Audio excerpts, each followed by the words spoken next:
La historia ha sido marcada con un antes y un después de su venida. Su mensaje, el mensaje de Jesús en el primer siglo, se esparció con rapidez desde Jerusalén hasta Samaria, Egipto, Asia Menor, y a lo largo de los siglos su evangelio ha llegado a cada rincón de la tierra.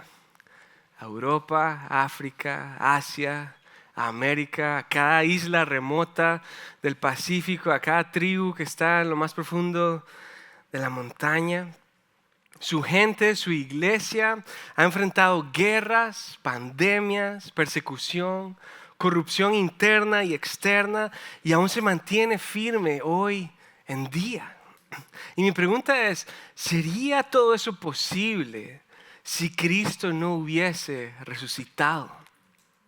¿Sería todo eso posible? ¿Tendría sentido haber marcado los tiempos con un antes y después de Cristo si Él no hubiese resucitado? ¿Valdría la pena haber divulgado su mensaje por todo el globo, por toda la tierra? ¿Tendría sentido que la iglesia permanezca firme? ¿Tendría sentido que nosotros aún nos reuniéramos hoy si tan solo estuviésemos conmemorando la memoria de un buen hombre? Si tan solo estuviésemos reflexionando, meditando en los pensamientos y la sabiduría de un buen maestro, ¿valdría la pena? No. No valdría la pena, sería un desperdicio de tiempo. Seríamos los más dignos de lástima en todo el mundo por poner nuestra esperanza en alguien que está muerto. Por poner nuestra esperanza en alguien que no tiene poder en el aquí y en el ahora. Por poner nuestra esperanza en alguien que no cumple su palabra. Pero Cristo sí resucitó. Y entonces sí que vale la pena todo lo anterior. Vale la pena dividir la historia, marcarla entre un antes y un después, porque todo cambió en Él.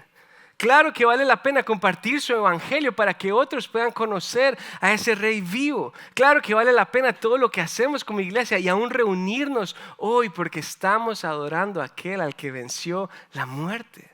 Aquel que sí tiene poder en el aquí y en el ahora. Aquel que ha cumplido su palabra y que continuará cumpliéndola hasta el final. Claro que vale la pena.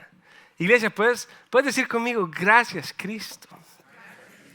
Gracias Cristo por hacer lo imposible posible, por cumplir tu palabra, por entregarte a la cruz, por cerrar el abismo que nos separaba, por ser fiel a la misión con la que viniste a este mundo.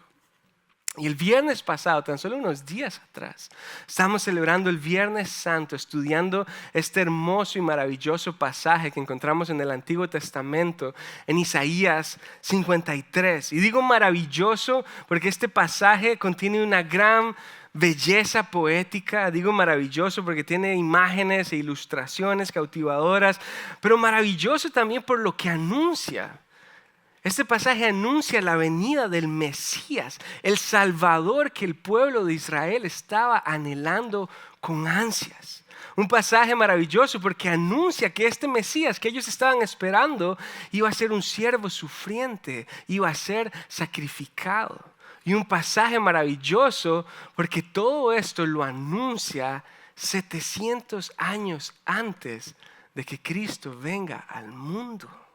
Quien vendría a cumplir estos escritos 700 años antes.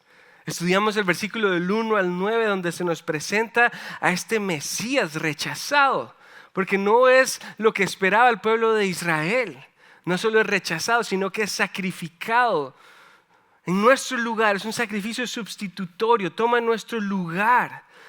Y aún el relato de Isaías 53 llega a su entierro, la tumba de un hombre rico.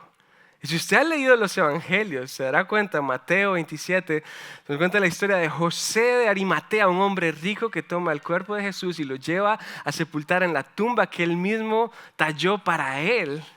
Mira el lujo de detalles con los que se cumple la profecía de este Mesías 700 años antes, porque Jesús cumple su palabra.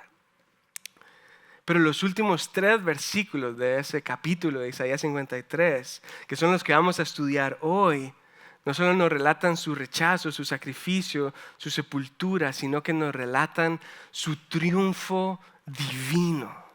Isaías 53 no solo termina en tragedia, sino que termina en victoria.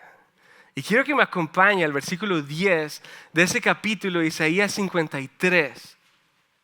Y dice lo siguiente: formaba parte del buen plan del Señor aplastarlo y causarle dolor.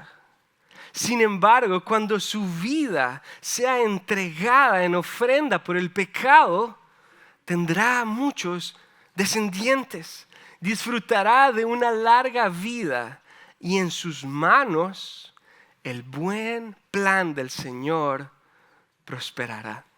Hay una idea que no se me ha podido sacar, no la he podido sacar de mi cabeza durante toda esta semana, y es la siguiente, una frase: el buen plan del Señor.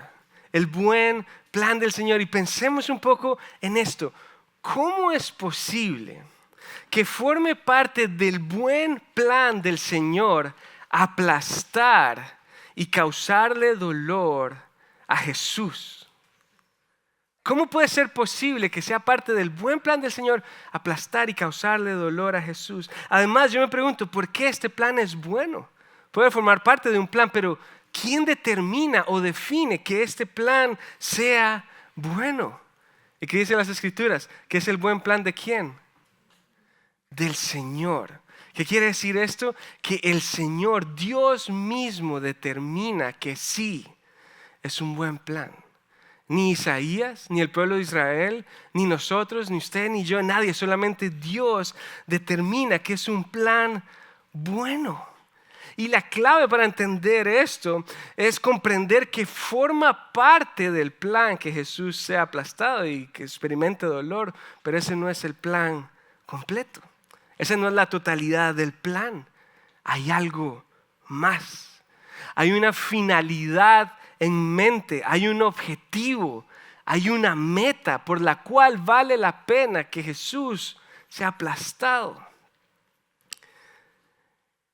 Y piensen esto, este objetivo, esta meta, este fin es tan preciado para Dios mismo, que Él determina que es un buen plan, y es tan valioso y preciado para Dios que Cristo Jesús está dispuesto a enfrentar la cruz misma para cumplir la voluntad del Padre y que entonces ese buen plan prospere.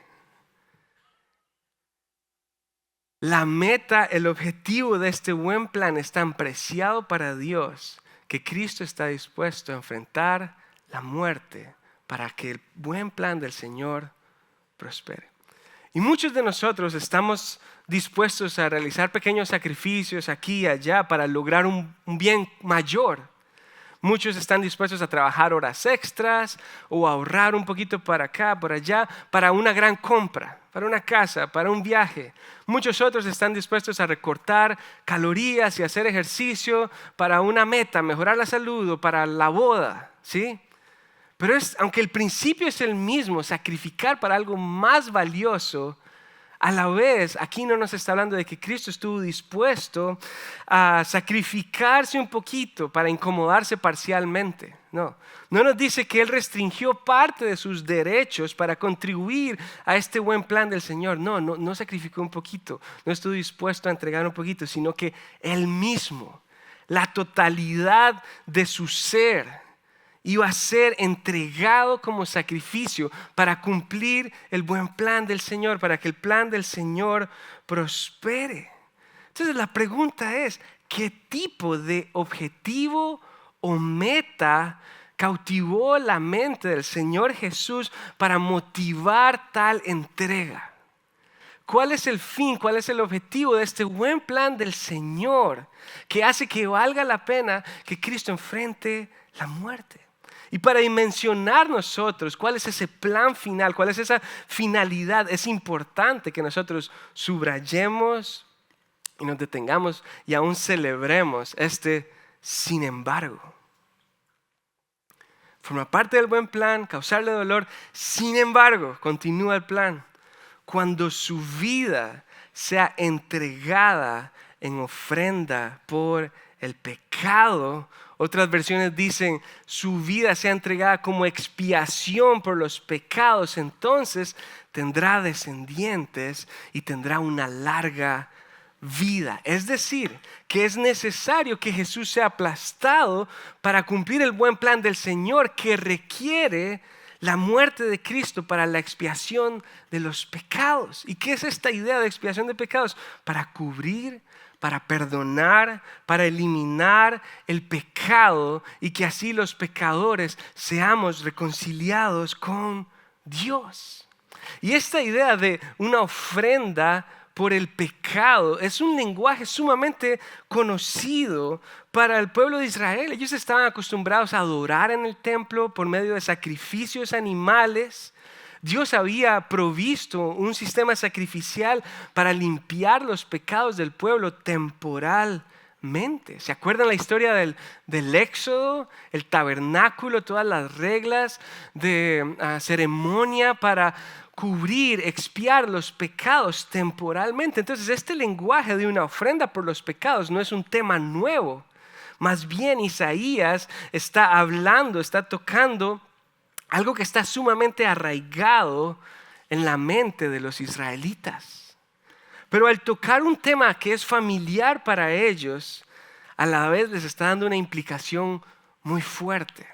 Eso es lo que está diciendo. Más de 700 años de sacrificios, millones de animales degollados, ríos de sangre han corrido, han sido derramada esa sangre y el pecado no ha sido limpiado completamente.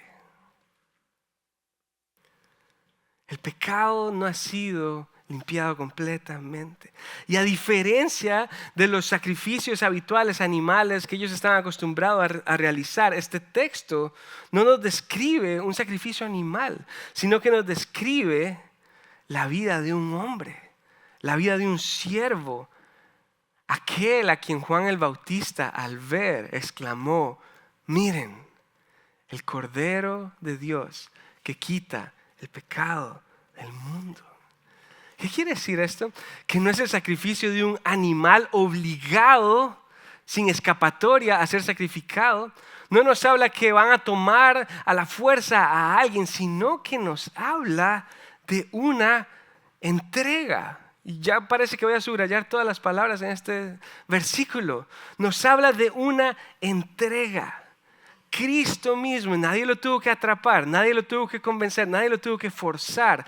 Fue su entrega voluntaria en obediencia y en humildad.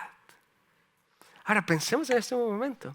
Aquel por medio de quien todas las cosas fueron llamadas a existencia, la palabra restringe su poder para morir en silencio, voluntariamente. Aquel que calmó la tormenta y los vientos, que multiplicó el pan y los peces, quien podía derrotar al imperio romano en un instante, está dispuesto a permanecer en una cruz que no merece para así y solo así pagar por el pecado del mundo y así satisfacer la voluntad de Dios, el buen plan que Él había trazado. Y al entregar su vida para saldar la deuda del pecado, ahora iba a recibir una recompensa. ¿Y cuál es la consecuencia de su obediencia? ¿Cuál es la recompensa? Va a tener descendientes. Y también va a tener una larga vida. Ahora, no sé si te habías dado cuenta, pero estamos hablando, o estas ideas nos están hablando sí o sí de la resurrección. Tal vez la palabra no la encontramos en este texto y probablemente Isaías tampoco podía dimensionar el mensaje que estaba contenido en su profecía, pero el texto sí nos está diciendo lo siguiente: el siervo sufriente va a tener descendientes después de haber experimentado la muerte. ¿Y cómo es posible que alguien tenga descendientes si está muerto? Unos versículos antes, estamos en el versículo 10, tan solo unos versículos atrás, en el versículo 8, dice lo siguiente: al ser condenado injustamente se lo llevaron, escucha esto, a nadie le importó que muriera, ¿cómo? Sin descendientes, ni que le quitaran la vida a mitad de camino, pero lo hirieron de muerte por la rebelión de mi pueblo. Entonces, ¿cómo es esto posible? Como si murió sin descendientes y a nadie le importó, ahora va a tener linaje, descendencia, después de entregar su vida como paga para el pecado. ¿Cómo es esto posible? Porque la muerte no pudo contenerlo. Porque la muerte y el pecado no tienen la última palabra. Porque el buen plan del Señor no termina en derrota y en agonía, termina en victoria y en gloria. ¿Por qué? Porque Cristo resucitó. Y no temporalmente para volver a morir, sino que ahora vive una vida larga. La idea de una vida eterna. ¿Y con quién? Junto a sus descendientes, junto a su linaje. Iglesia, ¿quiénes son los descendientes? Entonces, es la pregunta. No son exclusivamente los que descienden étnicamente de Abraham, es decir, los que por sangre forman parte del pueblo de Israel, quienes fueron los que leyeron estos escritos primeramente. No son solamente ellos, ni son todos ellos. Sus descendientes no son personas justas, quienes han vivido vidas perfectas, inequívocas, sin pecado. Estos no son sus descendientes porque tal grupo de personas no existe. Sus descendientes somos todos aquellos que merecíamos el castigo que Él experimentó. Somos todos aquellos, los mentirosos, los estafadores, los agresores, los egoístas, los que hemos cometido inmoralidad sexual, los envidiosos, los adúlteros, los inmorales, los injustos, los ladrones, los chismosos. Todos aquellos que reconocemos nuestro pecado, todos aquellos que reconocemos la gravedad de nuestro pecado, que fue tal que Cristo tuvo que morir en nuestro lugar. Pero también todos aquellos que creemos que la sangre de Cristo ha pagado la deuda completa que estaba a nuestro nombre. Juan 1:10 dice: vino al mundo que Él mismo había creado y el mundo no lo reconoció. Vino a los de su propio pueblo y hasta ellos lo rechazaron. Pero a todos los que creyeron en Él y lo recibieron, les dio el derecho de llegar a ser hijos de Dios.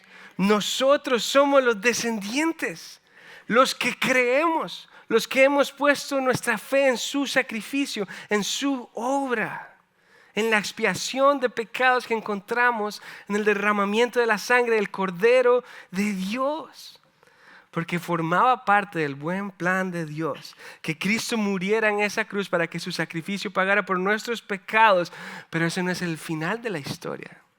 Formaba parte, pero ese no es todo el plan, porque al tercer día Cristo fue levantado de la muerte y eso confirma que su sacrificio es suficiente. Eso confirma que la muerte ha sido derrotada. Eso confirma que ya no hay condenación para aquellos que estamos en Cristo Jesús. Eso significa que ahora nosotros podemos disfrutar del fruto, de la bendición, de los beneficios de ser parte de la familia de Dios como sus descendientes.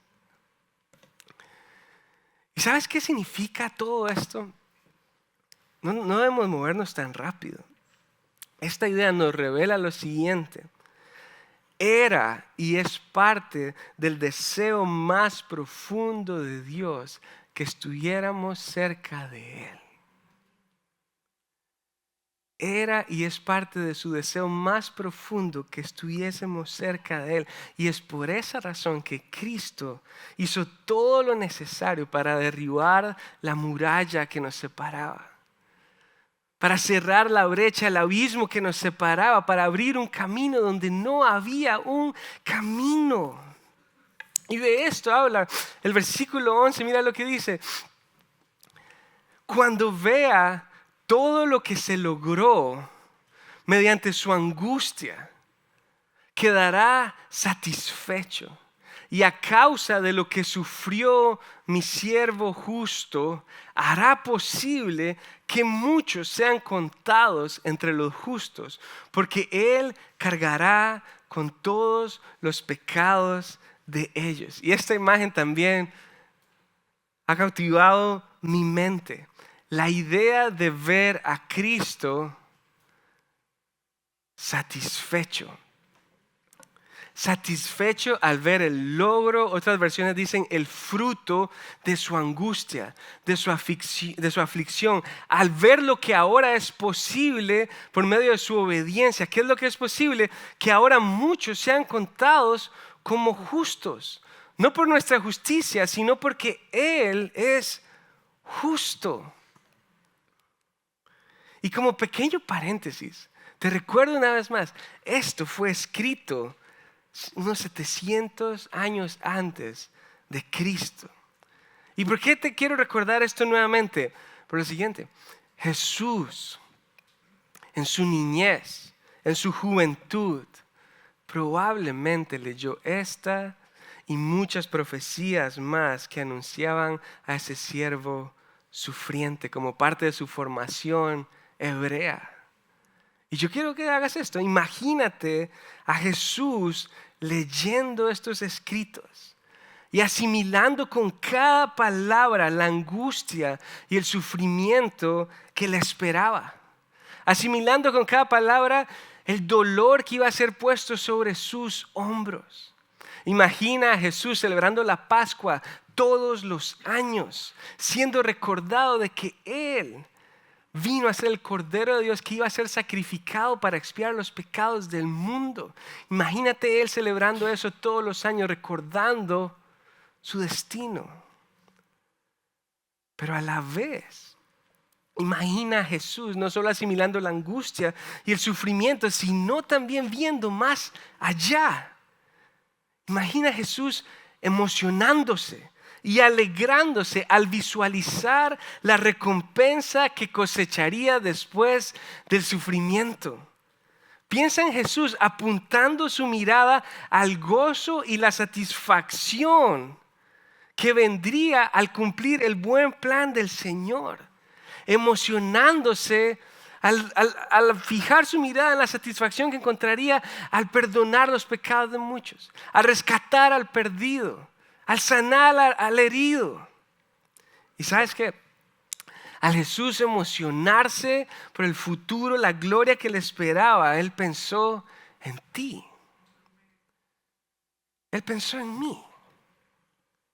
Aún siglos antes de que ninguno de nosotros hubiese nacido, aún sin rastro de nosotros en esta tierra, Jesús apuntaba su mirada al momento en que nos rescataría. Para la gloria del Padre, porque es su buen plan y Él es el protagonista y todo se trata de Él. Pero a la vez, por su amor escandaloso, inmenso, gigantesco, inagotable hacia nosotros. ¿Habías pensado en eso? Versículo 12 dice lo siguiente: yo le rendiré los honores de un soldado victorioso, porque se expuso a la muerte, fue contado entre los rebeldes, cargó con los pecados de muchos e intercedió por los transgresores. Y esta es la idea. ¿Qué otra cosa vamos a hacer nosotros después de ser testigos de que era el buen plan del Señor rescatarnos y Jesús fue obediente al Padre al punto de la muerte para pagar por nuestros pecados y poder ser sus descendientes y vivir eternamente con Él? ¿Qué otra cosa vamos a hacer que no rendirle todos los honores que Él se merece? Que no darle la gloria, la alabanza que Él se merece eternamente, porque Cristo es el soldado victorioso que enfrentó la muerte, que experimentó la muerte misma, pero que salió victorioso de ella. ¿Qué otra cosa vamos a hacer, iglesia? Entonces déjame hacerte una pregunta. ¿Y tú dónde estás? Después de escuchar todo esto, ¿en qué parte estás? ¿Estás aquí para celebrar una tradición religiosa? ¿Estás aquí porque eres admirador de sus enseñanzas? ¿Estás aquí porque quieres aprender de su sabiduría, de sus consejos para ser una mejor persona, para que te vaya mejor en el trabajo, para ser próspero? Nada de eso está mal, pero hay mucho más que eso. El mensaje de la cruz puede dejar de ser una historia más que conoces y convertirse en tu propia historia. Y tú también puedes decir, sí, yo estaba perdido, sin rumbo, encaminado a la destrucción, pero Cristo vino a rescatarme. Él cumplió el buen plan del Señor al pagar voluntariamente por cada uno de mis pecados. Él murió pero resucitó y ahora vive eternamente y yo vivo con Él. Y tú puedes hacer propias las palabras de Gálatas 2:20 que dice, mi antiguo yo ha sido crucificado con Cristo. Ya no vivo yo, sino que Cristo vive en mí. Ahora vivo en este cuerpo terrenal confiando en el Hijo de Dios, quien me amó y dio su vida por mí. Si esta no es tu historia, hoy tienes una oportunidad, porque formaba parte del buen plan del Señor que estuvieses aquí, que escucharas lo escandaloso, inmenso e incomparable que es el amor de Cristo, y que no solo escucharas información y recibieras información, sino que escucharas su voz invitándote a acercarte a Él, aún siendo un pecador, aún siendo indigno, aún siendo lo que tú quieras llamarlo, aún sintiendo culpa y vergüenza, así como estás, Él te está ofreciendo perdón de pecados y te está ofreciendo una vida nueva. Cristo ha resucitado. El buen plan del Señor se ha cumplido. Hay esperanza para el pecador, hay consuelo para el que sufre, hay vida en Él. Y si esta sí es tu historia, ¿qué otra cosa vamos a hacer que no darle honor y gloria al que Él se merece? ¿Qué otra cosa vamos a hacer que no enfrentar esta vida y en el dolor y la aflicción que enfrentamos en esta vida, seguir su ejemplo, que puso su mirada en la gloria eterna que le esperaba, en la recompensa eterna, y tener la certeza de que Él está con nosotros en cada paso que damos? Iglesia, lo que me gustaría hacer es que pudiésemos tomar un momento y orar. Y si esta no es tu historia, que tú mismo puedas orar y decirle al Señor, Señor, gracias por tu amor, gracias por tu gracia, gracias por amarme de tal manera que diste tu vida en la cruz. Gracias porque ideaste este plan, Dios, para pagar por mis pecados. Aún antes de que yo me diera cuenta que te necesitaba, ya tú habías muerto en mi lugar. Tomemos unos minutos y oremos ahí donde estamos.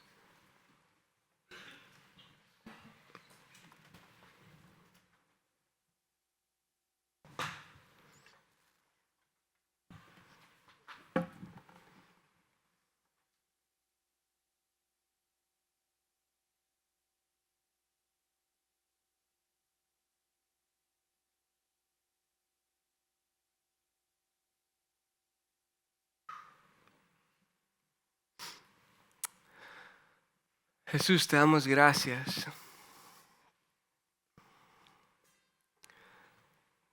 Gracias porque nos has hecho justos a tus ojos.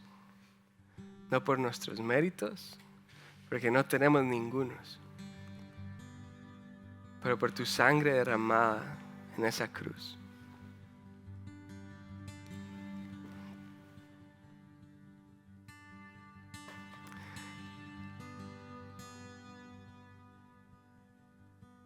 Jesús, te damos gracias por ser el soldado victorioso que enfrentó la muerte misma, cargó sobre sus hombros nuestra deuda.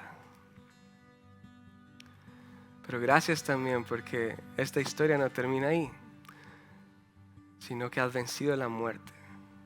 Y ahora en ti nosotros podemos también vencer a la muerte por medio de tu sacrificio. Somos tus descendientes y gozamos de la bendición, del regalo inmerecido de habitar contigo eternamente. Padre, te pido perdón por a veces tratar de buscar sentido, valor en el éxito, en el dinero, en los logros de este mundo y no estar satisfechos en lo que tú ya has logrado.